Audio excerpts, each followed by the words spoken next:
crater and all that destruction downtown. Upon President Bush's return to the White House today from Camp David, he vowed to get the evildoers, saying they had made a terrible, terrible mistake in assuming that the U.S. would not take immediate action. Pablo Guzman is here now, the latest on the investigation. We have arrests and arrest warrants. Pablo?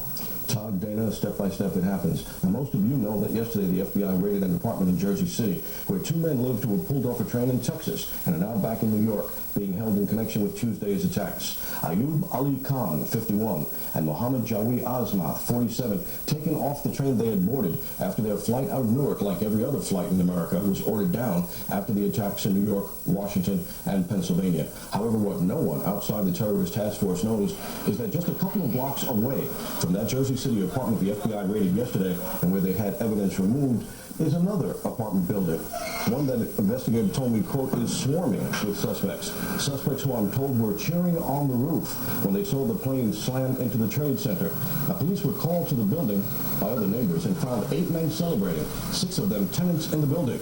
The FBI and other terrorist task force agencies then arrived, and the older investigators on the task force recalled that they had been to this building before, 8 years ago, when the first World Trade Center attack led them to Sheik Omar Abdel-Rahman, whose Jersey City mosque lies between the two buildings getting attention today.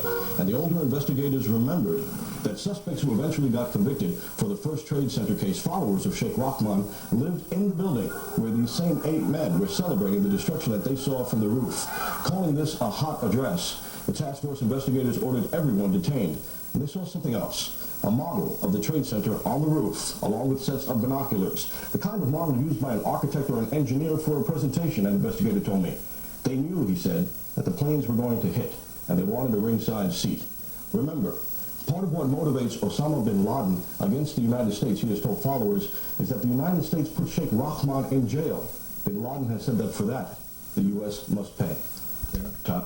Pablo, it's absolutely chilling, the fact that they were sitting there waiting, watching, as if getting ready to celebrate the fact that the Twin Towers would topple. You know, the first investigators on the scene, until the first police, and even the first FBI agents, didn't realize the scope of what happened. They thought maybe these guys thought they were cheering a fireworks display. But when the other investigators saw the model, saw the binoculars, and remembered that address and what it really meant to the first Trade Center bombing, that's when they said, we've got to grab everybody. All right, Pablo. Thank you. Pablo Guzman.